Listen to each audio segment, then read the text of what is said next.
Hi, and welcome to Academics at PA. My name is Bruce McDonald, and this week I have with me Kim Wiley from the University of Florida and Sarah Young from the University of North Georgia. Ladies, welcome to the podcast. Thank you. Thank you for having us. For this episode, we are talking about a little bit of a trickier subject. We are talking about sexual misconduct in the universities.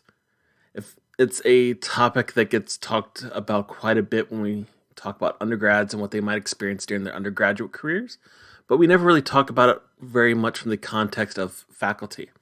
So I wonder if a good place to start this conversation is by asking what sexual misconduct is when it comes to faculty members and what it is in the context of their relationships with their students. Sexual misconduct could include a range of behaviors. Think about in the classroom, sexist jokes, sexual harassment between the faculty member and the student or students. It could be privately in offices during advisement, whether it's dissertation advisement or supervision of graduate assistants.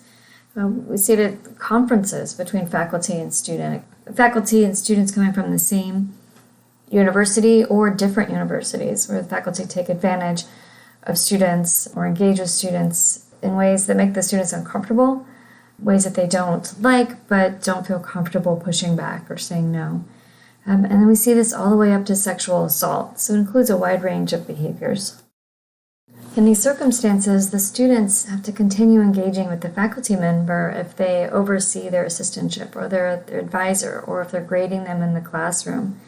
If it's a faculty member from another university and they run into them at conferences, they're going to see them every year. And so, we see students who don't go to the conferences to avoid these faculty members' advances, their unwanted advances. There's a question in my head. I'm trying to think of the best way to ask the question. You had kind of mentioned the power dynamic between the faculty member and students as being kind of a core aspect of that power dynamic. That when you have the faculty member kind of be there, they have more control, more power over the student.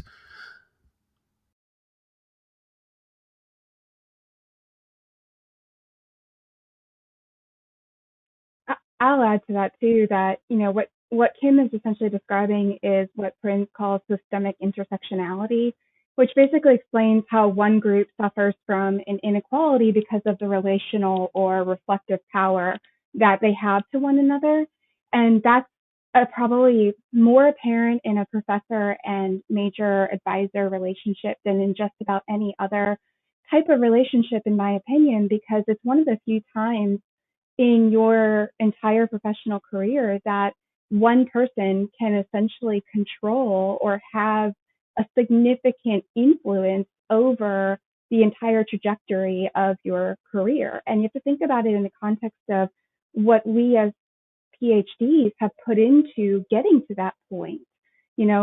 Of the graduates within the political science and public administration fields, about 35% have trouble finding employment in general. And you've got, on average, $30,000 of debt in graduate or undergraduate educational debt.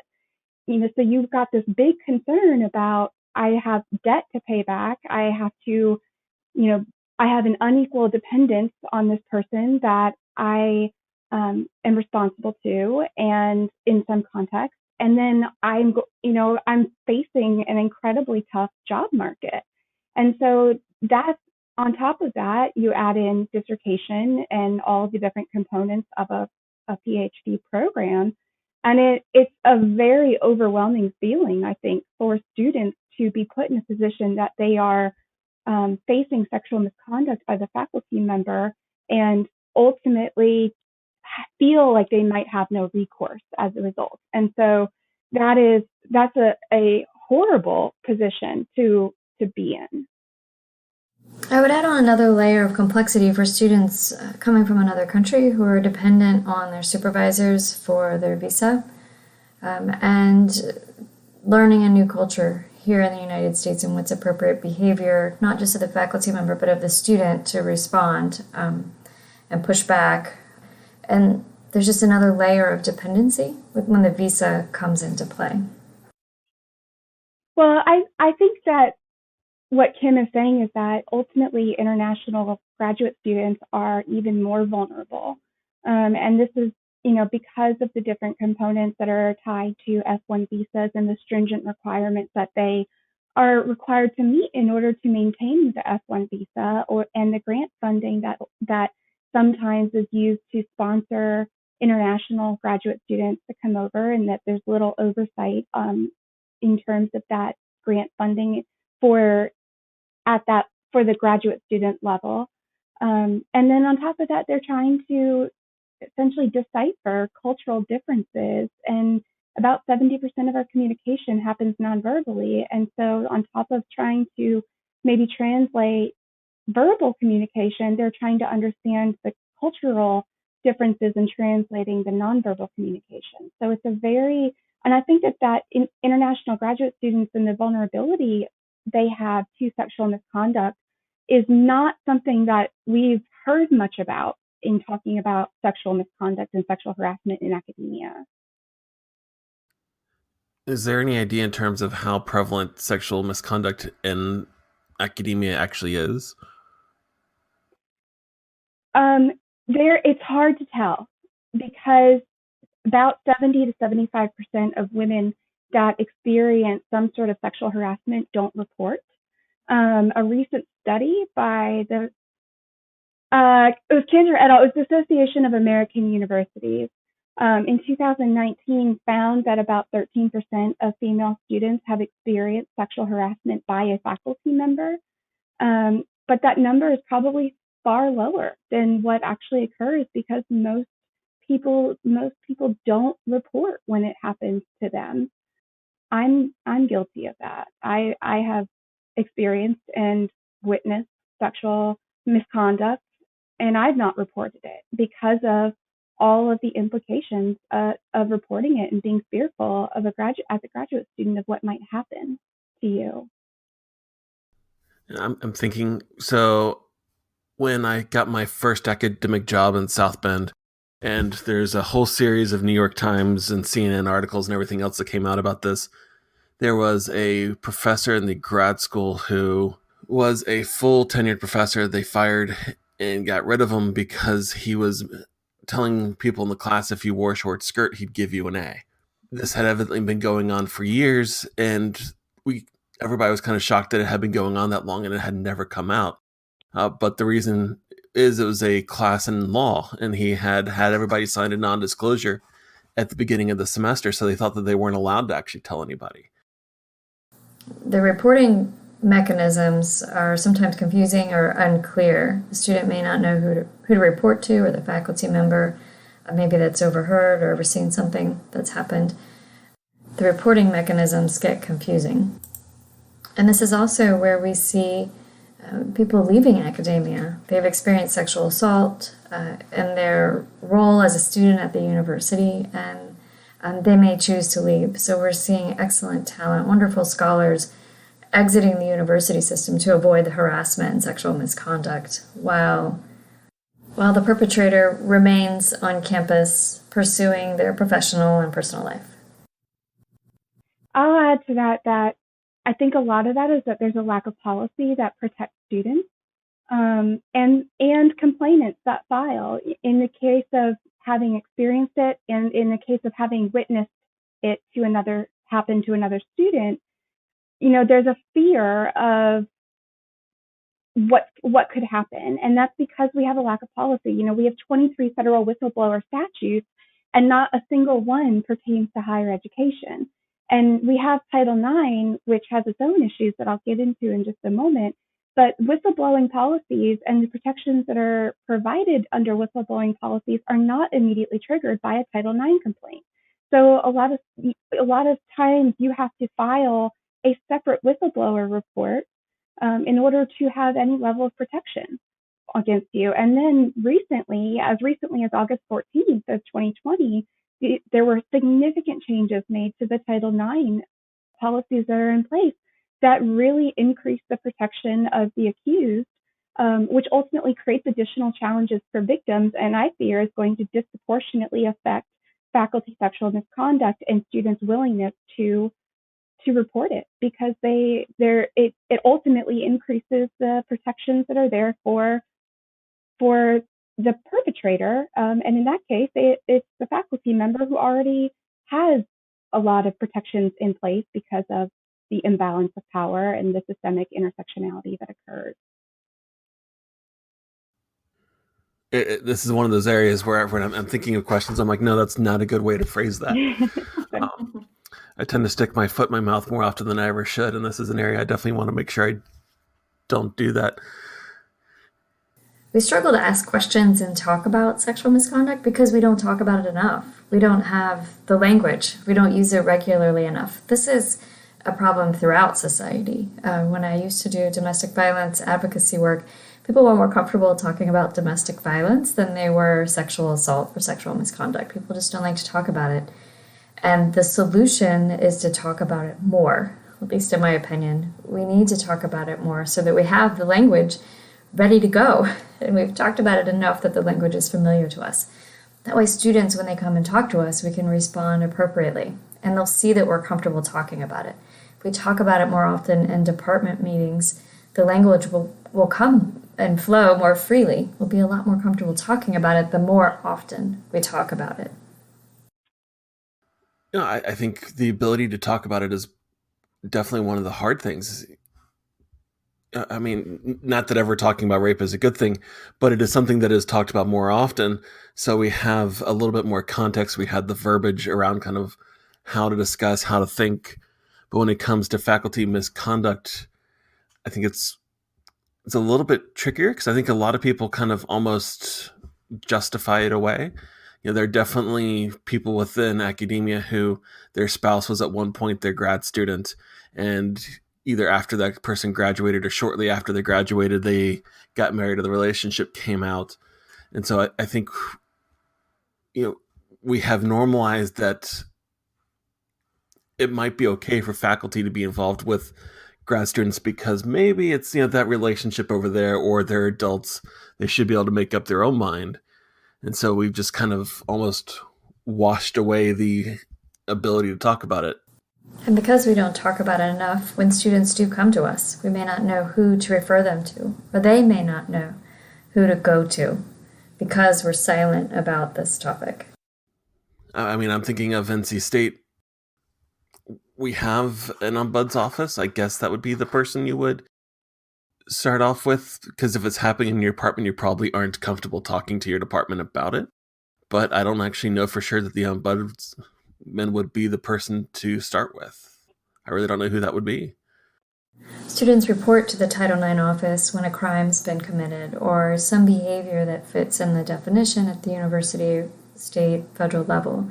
When a crime has occurred, the victim can go to the police station and meet with a victim advocate who will help them through the legal process. But a lot of these behaviors don't fit that or fulfill that threshold. There's inappropriate behavior, the student's not consenting to it, yet it doesn't meet the point at which it can be referred to as a criminal act. And I think that leads us into needing to talk about kind of the larger systemic causes that happen within universities and our institutions that have led us to this position. I mean, the new Title IX changes are a great example of that. Now victims are questioned and cross-examined by any person that the accused chooses. It can be any representative, and that alone, having to face cross-examination potentially by even the perpetrator in front of what is much more now a judge and jury type situation, could be the breaking point that makes students not comfortable telling somebody that they have faced sexual misconduct. On top of that, most people don't know that per Title IX, typically a single decision maker is responsible for determining the sanctions if there are substantiated findings.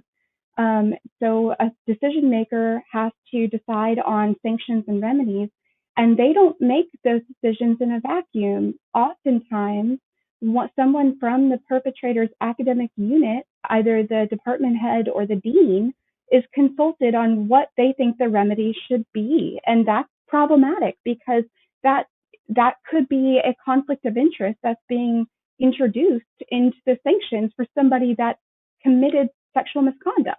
Decisions are made at higher levels with administrators, and very often victim advocates who have training and experience are not at the table to help decide what the right path for victims might be in going through the system.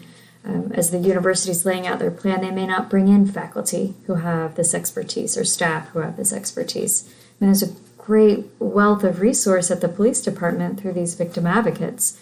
They're the ones that are meeting with victims from the get-go and finding out what's going on with them, what the barriers are, and what they're experiencing. And they would offer a great resource if they were brought in the planning and policy design stage. University human resource policies are designated to protect the university, not the employees or the students. And ultimately, the least messy solution for the university is for the problem to just go away. That they face potential embarrassment to the university. There's potential for retaliation lawsuits. There's a lack of minimum sanctions. And so faculty members when there are cases of faculty member sexual misconduct, they're often handled very quietly, and there's no real way to tell exactly who has been a serial committer of faculty sexual misconduct. It's very difficult to find out that information, which is why it's difficult to answer your first question of how pervasive it is. Universities don't stop faculty from resigning or retiring early as a way to keep the scandal quiet.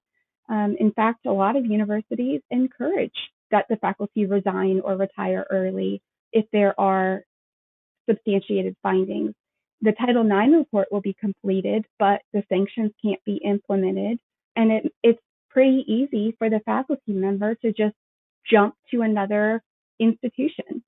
We don't have many universities and many states don't have policies in place that stop the faculty from retiring early if there's a ongoing Title IX investigation going on.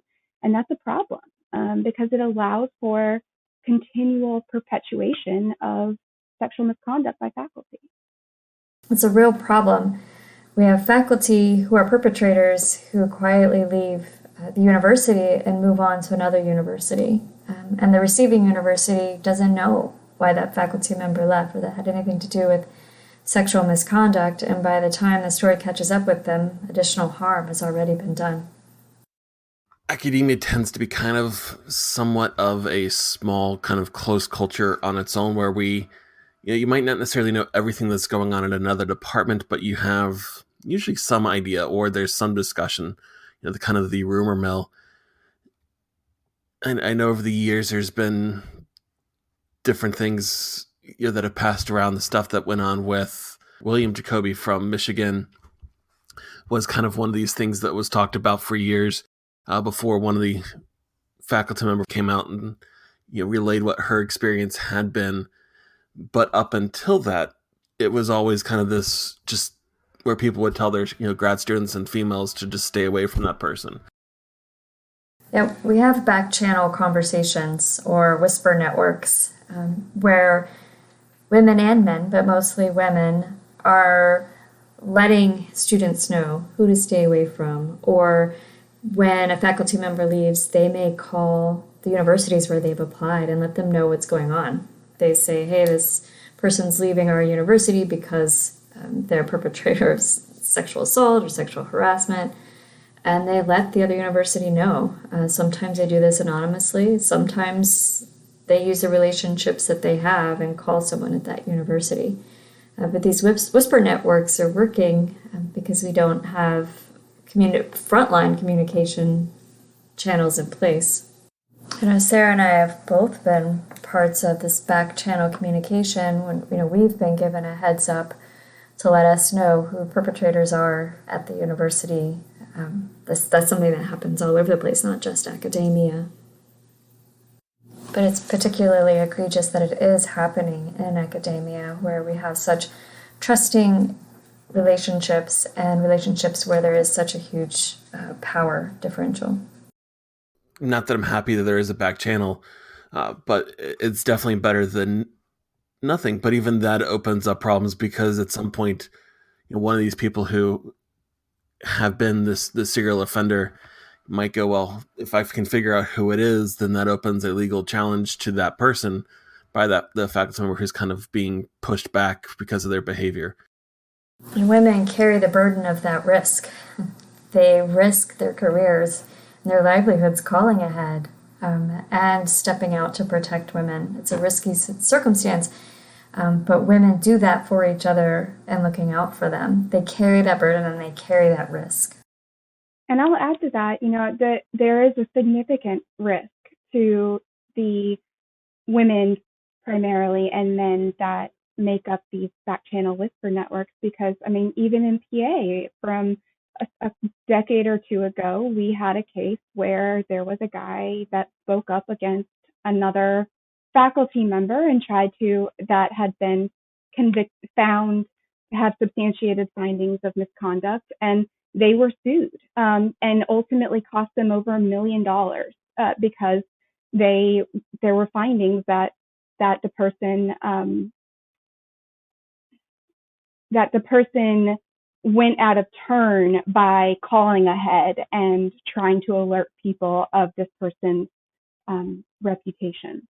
So that's a significant risk. And I'll also add there that not always do we know. We like to think that we know about people's reputations and what's going on because there is a smallness, especially within PA, but we don't always. There is an ongoing case right now at one of the top 10 PA programs in the United States, and the person is accused or alleged to have raped 5 students, and that person is still working currently at that program this minute.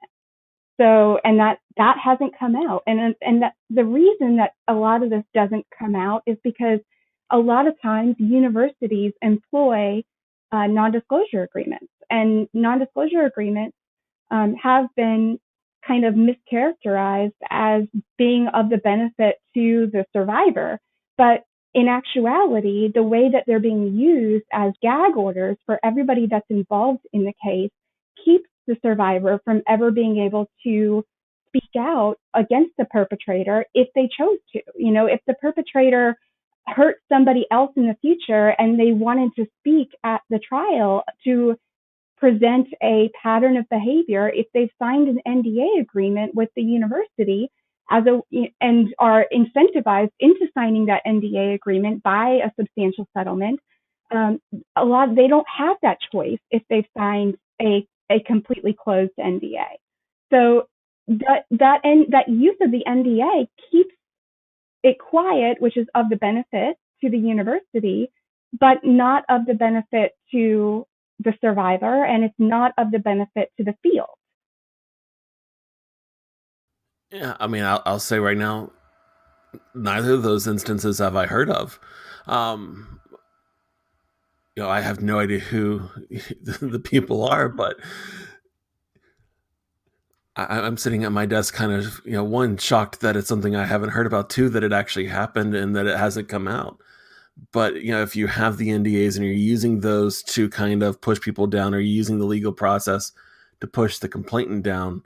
And the witnesses. That's worrisome. Yeah. A lot of times, if there are witnesses or there are others that are knowledgeable about the situation, in some situations, universities have threatened their employment, have required the witnesses to sign NDAs especially while a Title IX investigation is going on, which also, if a faculty member decides to retire early or resign while a Title IX investigation is going on, and everybody involved has essentially been put under a gag order by the university, it makes it that much easier for the faculty member to jump to another institution. Right. Like, I get that the back channel, that whisper network steps up, but I think part of me says we shouldn't have to rely upon a back channel in that kind of way. I think everybody would agree with you. If you had your druthers thinking about how to fix this problem in academia, that as it relates back to PA and everything else, where would you start in terms of how to fix the problem or how to add accountability to what's going on? There's no one particular place to start. This is a systemic problem and it requires a systemic approach. We can't start with one singular response. We have to look at this holistically. We need to look both at the association level and societal level. If we think of academia as a society, we need to address both of those levels in this larger system. And at the same time, we have to address it at the individual level. Students have to feel comfortable going to their professors for help, to explain what's going on and see how they can get help in those circumstances. And this is tricky with the gender inequity in academia. If we have departments that are mostly or completely men who are associate and full professors or even assistant professors as well, are female victims of sexual misconduct going to feel comfortable going to these male professors? So this is where gender inequity leads to additional problems. So given that that is our current system, male professors, both associate and full, need to be comfortable talking about this and being a safe space for students at the same time that that departments address the gender inequity problem. And faculty members need to be comfortable talking to each other. This is where language comes back into play. What are we comfortable talking about? And faculty members need to be able to talk to each other, whether it's to talk about something that they've seen going on or to directly confront the sexual misconduct or the offender. At the association level, there needs to be an awareness or shared knowledge. If a perpetrator moves from one department to another, when they remain in the association, it sends a message to other members. Associations need to be able to have a mechanism in place to expel that member. Associations need to have really clear approaches at conferences. If sexual misconduct does occur, what's the association's stance? How can attendees at the conference respond? If it's a student, who do they go to? Do they go to an association board member? Do they wait till they get home to report it to their Title IX office, or do they report to local police? What if the faculty member is from another university? There needs to be really clear guidelines from the association. And this isn't something that we write into the code of conduct and hide somewhere. This is something that we need to talk about at conferences from the get-go on day one. As public administration and public policy scholars, we tend to throw management and policy solutions at problems. This is a behavior problem. This is something we need to change in our behavior as individuals and more broadly at the societal level. We need to practice what we'll do if a student comes to us with this problem. Practice the conversation out loud.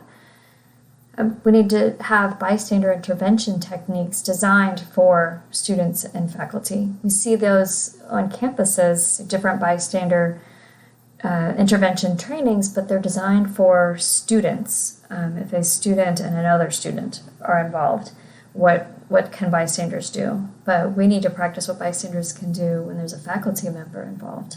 How do faculty respond? How do students respond? I'll add to that at the program level, from a PA education standpoint, we really need to work on having absolute no tolerance policies. And we have to define what that means and what our non-negotiables are. And there's bureaucracy within the university that can make this more difficult to do, but ultimately PA is built on the ethos of accountability and transparency. It's required by our associations. ASPA's own ethics code, number 7, says to promote ethical organizations. And so shouldn't we be holding ourselves as PA education programs to that same standard by making sure that we have no tolerance policies for sexual misconduct by our faculty? That's one thing that we can do immediately to try to change this culture that is allowed. And, we can also try to make sure that our leadership is accessible to students, both physically and emotionally.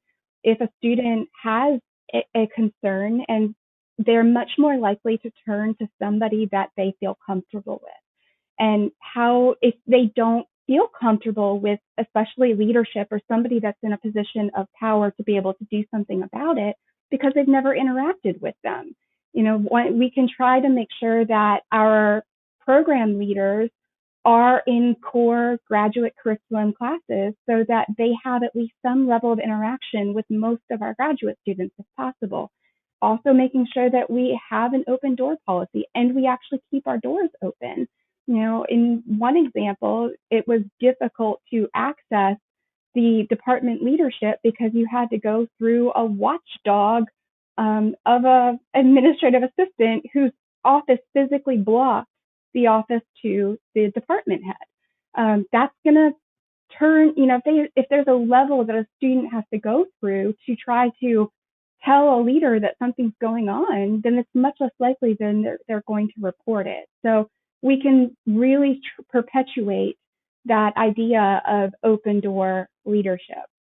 We talked earlier about the power differential, or power relationship between major professor and student. And a protective factor here that we can employ is to diffuse that power, break down that power.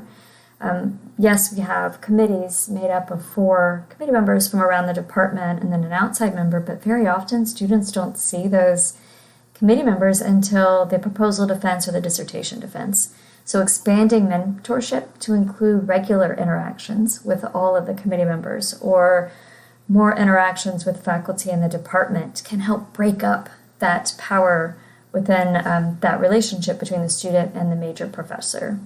We just expand the mentorship. Yeah, essentially required connection points, checks and balances in programs to make sure that students are interacting with somebody outside of their major professor or even their committee members.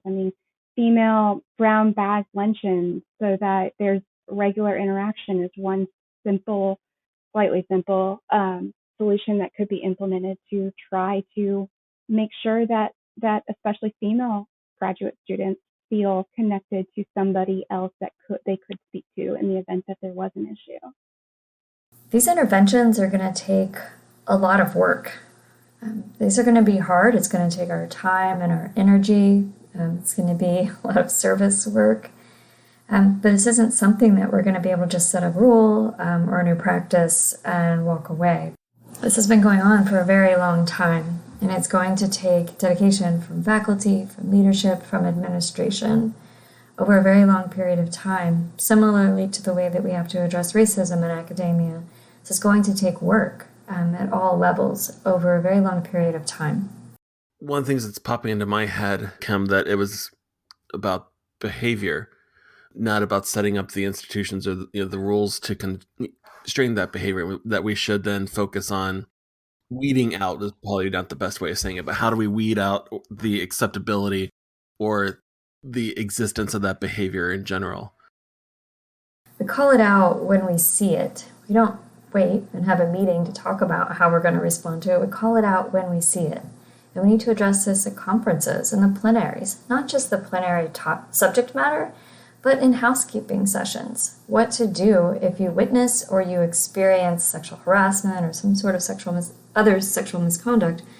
Who do you go to? And then the association needs to have somebody on staff that's ready to receive that information and know what to do with it. We need to be comfortable talking about this at faculty meetings, like I mentioned earlier, having these conversations about what we'll do and how we'll respond on a regular basis so we have that language to talk about it. The association needs to know how to act and what to do with the information once they receive it at the conference. And we have students who go to conferences and they're harassed or approached by full professors from other universities, and then they don't return to the conference. So this full professor gets to continue going to the conference and benefiting from the conference and all of the ways that we benefit from these conferences. And the student who really needs the networking and needs the peer review and the mentorship, they don't go back. They don't return until maybe later after, if they stay in academia, later once they've established a position, say an assistant professor position, maybe they'll go back. But in the meantime, they're missing out while this full professor continues to attend. We need to be alert at our own conferences, be aware of what's going on around us. Don't just be so wrapped up in our own individual conversations. We have students intervening with these bystander intervention techniques on their own major professors. It shouldn't be up to the students to employ these bystander interventions to protect other students. This is where faculty and the associations need to step up. Right. There's two things that are coming into my head. One is conferences are very much about alcohol in a lot of ways, which is probably problematic. When we think about, or when we talk about issues of rape amongst students or anybody else, the conversation is always, or comes about to the culture of alcohol in a fraternity allowed that behavior to continue. We talk about the alcohol being a problem in lots of different situations, but we don't talk about the alcohol might be something that contributes to the behavior or to the climate that allows that behavior to occur within academia. Yes, Sarah and I talked about this. We went back and forth quite a bit about whether or not to address this in our paper. There's so many reasons not to have alcohol at these events, or at least not to centralize alcohol at these events. We have our receptions where free drinks are given. And in these spaces, there's a number of reasons to exclude it. We have undergraduates who aren't of legal drinking age. We have alcoholics who would like to attend these events but may feel like they can't attend these events. Our judgment is impaired, which might make it harder for us to observe what's going on around us and intervene when a student needs our help. And predators can use this space to prey on potential victims. So there's so many reasons to exclude it. So we decided to leave it out of the manuscript because it is such a hot topic. But I am glad that you asked about it here in this podcast session. I'm not a proponent of making association activities dry just because I believe that we are adults and we can be responsible, and it's not really about trying to create constraints and limits. I think it's about changing a culture of complicity and complacency. And we have to be willing to have those hard conversations. We have to be willing to say, hey, Professor X, I think that you've had, maybe one too many. Would you like me to walk you back to your hotel room? We have to start holding each other accountable for being willing to change this culture of complicity and complacency and stop trying to control the environment of what allows for things like this to happen. Ultimately, we need to take a systemic approach using that kind of socio-ecological model of the different levels and making sure that we're changing all of those different components that are necessary to see big cultural change happen. Because we asked ourselves, will readers throw the baby out with the bathwater if we include this? Yeah, we went back and forth about a lot of things, and I will say to your question earlier about consensual relationships between faculty and students, that was another point that Kim and I went back and forth on a lot, was because some universities are starting to implement what's called sunset policies, where faculty are not allowed to engage in personal relationships with students for X amount of period until X amount of period after the student graduates. Princeton has considered such types of policies, for example. We did not include those policies in our recommendations because we felt like ultimately the underlying issue of the culture is what needs to be addressed. I'm thinking in terms of, so one of my best friends from undergrad went and became a marriage and family therapist, and he was going through grad school, one of the things that they very much emphasize is the distance between the therapist and you're in that high power dynamic position. The patient is obviously not in that high power dynamic. For whatever reason, the patient comes to you, it doesn't work out as a therapist, whatever it might be. There's a period of time from that last time that you've seen that patient till, I believe it's 2 years before, if you were going to start dating or start being involved with the person, till you could start that process. There's similar things for medical doctors and for lawyers because that dynamic is definitely different. I think in academia we have that same dynamic. So having those sunset laws or sunset rules, to me, that makes perfect sense. It makes calling things out easy because there is no longer a gray area. It's now black or white. I was going to say, you might be surprised to learn that not all universities even ban faculty-student relationships. I mean, that's a fairly new policy development to ban current faculty-student relationships, and not all universities' policies do. I don't disagree with you, but you make a good point. You might not ban all student-faculty relationships, but a lot of will have the ban on they can't be your student. Mm-hmm. But even then, that's still, even if it's not your student, there's still likely some kind of dynamic going on that's not necessarily the right one. Whether it's a different student in the department that's working for somebody else, or even from a different department, there's still things that kind of go into that still kind of cross the line for me a little bit. This is one of the challenges in defining sexual misconduct, like we talked about earlier. Sexual assault definitions have evolved over time. Rose Corrigan writes about the criminalization of sexual assault in her book, Up Against the Wall, Rape Reform and the Failure of Success. And she talks about some of the failures along the way of the criminalization of sexual assault. The rape crisis movement began back in the 1960s and 70s, and sexual assault began to be criminally defined. Yet it's been problematic because the definition has had to evolve over time to define different relationships and who could consent in the relationship. Relationships like prisoners and guards have been defined. People with disabilities who are unable to consent. Different sexual assault laws have been clarified there. The definition continues to expand to address more and more relationships until the mid-2000s, when we switch the conversation and talk more overtly about consent, about positive consent initially. Who is able to consent, who isn't. And this is where it gets tricky with the power dynamic in a major professor and student relationship. Although this is, these are two adults, at what point is the power differential in these relationships so strong that the student loses the ability to consent or withdraw their consent? No, I think that makes perfect sense.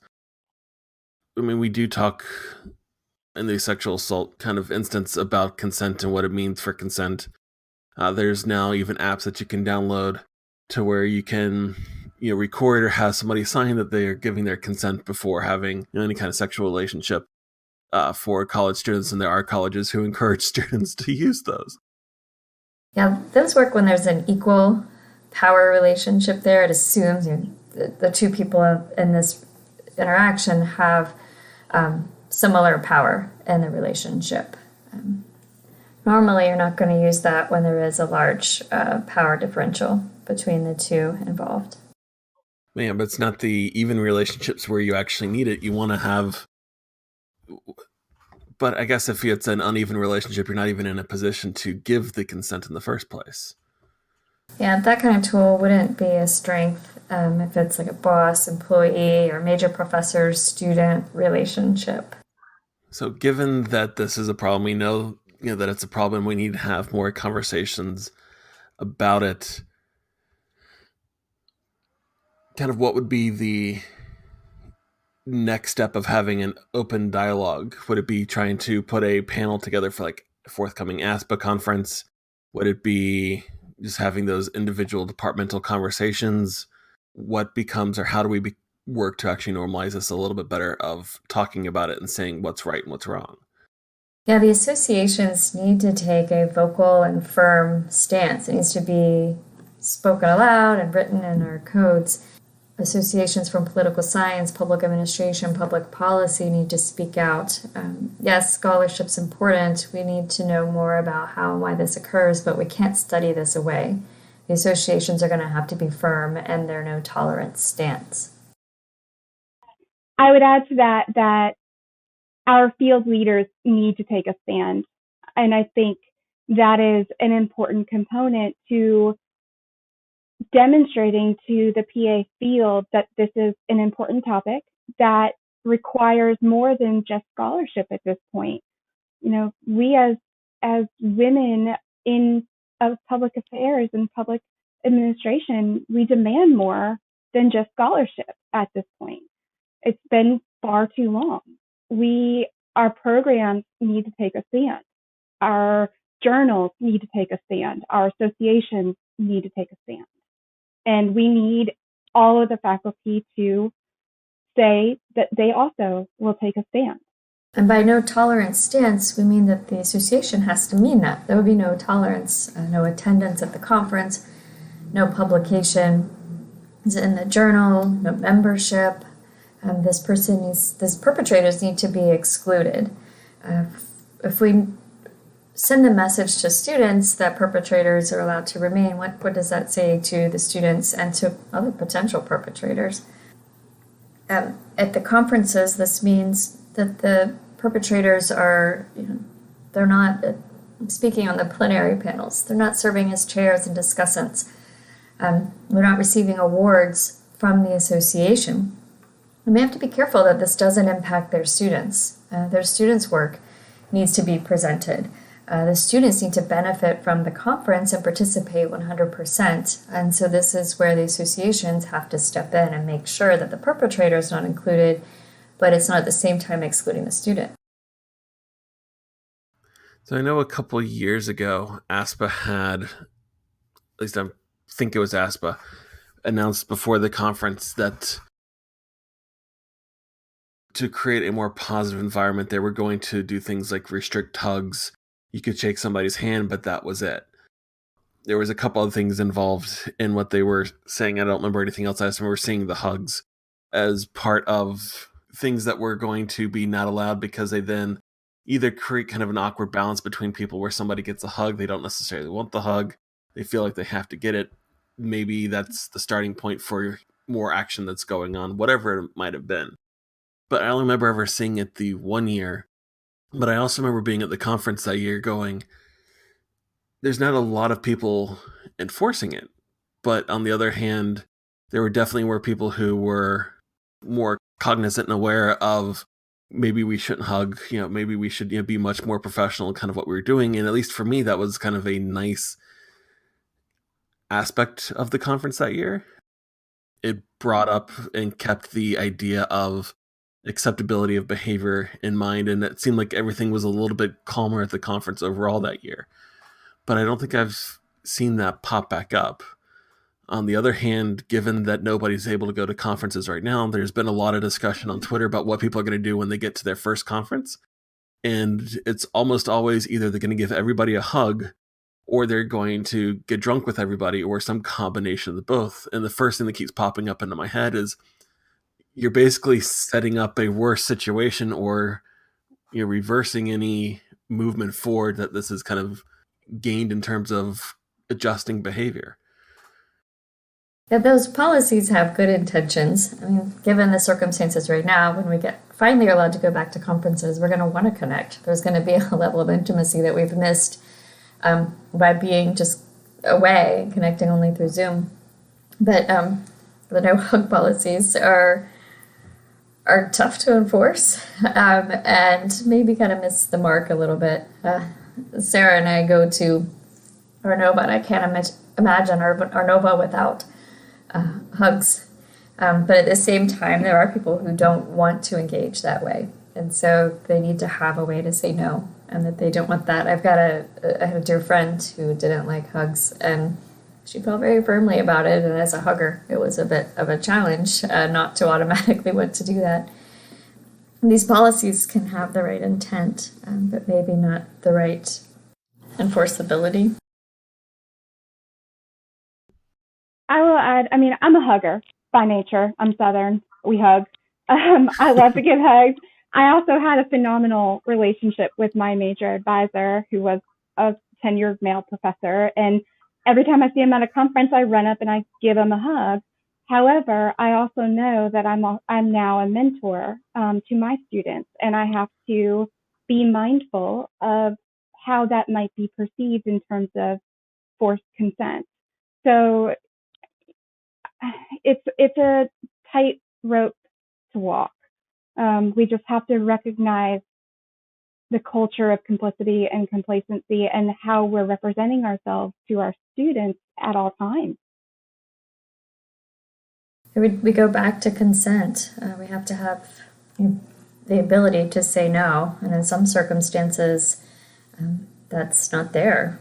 We can't consent. In other circumstances, say at a conference, the panel's going on, kind of similarly to what you described with that law professor. Can the student speak up right then? Probably not.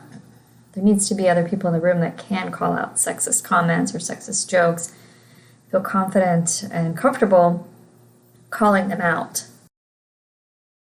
In the moment, it's really hard to do that. And so the way that we can prepare ourselves is by having language ready and having practiced having those conversations, by having had those conversations in our departments, in our programs. And I think that will help to make it a little easier when in the moment you're faced with that situation. No, I think you're absolutely right on that. There's been instances where I've been at conferences where I've seen some things either on a panel or outside, not normally usually knowing the right words. I will just go up and make everything uncomfortable for everybody.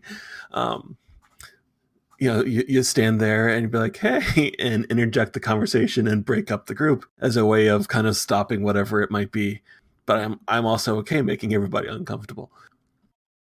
That's something that we have to get comfortable with. We have to get comfortable speaking out. That's at the heart of the bystander intervention, to disrupt or distract. We got to get that comfortability to say something. I can, I'm okay making people uncomfortable, but I'm trying to think, standing there and making that group kind of break up by, whatever, but is one thing, but it's still not having the conversation. So it's worth going, here's what's wrong and why it's wrong, not just kind of causing the weirdness. Yeah, those solutions are good. There are different levels of distraction and disruption. So there may be an overt disruption or distraction where we escort a person out of the room, but there are some that are much more subtle. I've been at conferences where we're at the bar, either at the hotel or somewhere else, and men will sit between me and a known perpetrator. They intentionally do that. They know that this perpetrator's behavior changes after they've been drinking, and then their behavior becomes inappropriate. And so these men will sit between me and that person to just disrupt that before it even starts. And it takes all of the levels that we've talked about, this individual intervention, this departmental level intervention, the association's no tolerance policy. It takes all of these levels, and they need to be addressed at each step so they can all work cohesively together. One standing on its own is not going to address this problem or solve this problem. Not that I'm happy that the paper that the two of you had written that you mentioned earlier, that was, let me rephrase that. I'm not happy that you wrote the paper. No, that still sounds bad. Trying to think of a way to say I'm happy that you had to write it, even though it's unfortunate that you had to write it. I think that sounds... I'll address this. I started doing domestic violence advocacy work right out of my undergrad. For quite some time, I worked in the domestic violence field, and I studied in academia. I studied the rape crisis movement, the battered women's movement, and yeah, it's frustrating in 2020 to still be dealing with this in academia. And it hurts to have to do this for our own discipline as well. When Sarah and I were writing this paper, it really was sad and frustrating to have to confront our own discipline about this when this behavior is happening on university campuses where so much research is going on about sexual assault, sexual misconduct, the study of intimate partner violence. That research is going on there, yet it's happening right in that same space. But something had to be said, and something has to be done. Academia is second only to the military for sexual misconduct, and that's unfortunate. Our ivory tower has to crumble when it comes to sexual misconduct. We have to address this at the societal level. If we look at academia as a society, we see sexual assault and sexual misconduct happening throughout our system. We see these alcohol-fueled parties where sexual assault is occurring. We see sexual assault occurring around the sports and the tailgating parties. We see it at all levels within our system. Before coming to academia, I used to work where I provided trainings for the Office of the Attorney General. I provided trainings to the victim advocates, and the victim advocates that worked at the universities around the state would come to these trainings, and they would share with me that when victims came in and made reports at the police department on campus, very often these reports would get downgraded from sexual assault to assault or down to sexual harassment. And the intention was to reduce the overall count of sexual assaults on the campus. So it's a system-wide problem, and we can't address it just by addressing parties or just by addressing student-on-student sexual assault or just faculty-on-student sexual assault. We have to look at this larger picture and how it's ingrained in this larger system. I think of anytime something happens at NC State, whether it's somebody had their purse stolen from their dorm room all the way up through somebody's been shot near campus. Anything and everything we get, that email blast or text blast. I don't know how often or frequently the behavior, this kind of stuff happens on campus, but it's like, well, it happens. We're going to go ahead and try and downplay some of the negative side of things. If we send an email out on a Friday evening that you're probably not likely to see because it's going to get buried, there's definitely this veil behind which academia operates that I think the perception that the veil's not there comforts parents when they send their kids to the school. But I think that we then, within academia, protect the university by setting up that veil. And I honestly think that it's the role of public affairs to lead the way for academia on how to address this within the field, within academia as a whole. I mean, we are the field that trains public servants that are differentiated based on that publicness of our sector, and which includes, the accountability, the transparency, the governance, all the different components that make public administration public. And so we have to be willing as PA to lead the way and say, this is not okay, that we are allowing this veil of secrecy to happen, especially within public universities.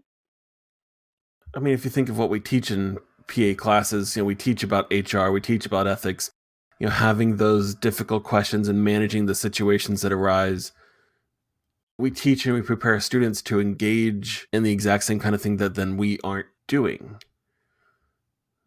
Yeah, we're giving instructions to implement these policies, but we're not modeling implementation of these policies. We're not showing how to do it and modeling it ourselves.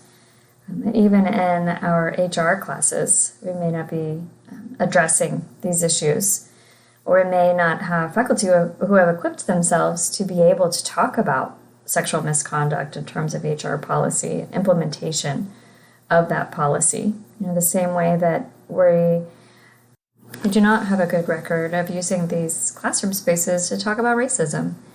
to teach students how to address it in their workspaces, the same way that we're not addressing sexual misconduct, teaching students how to address it in their workspaces.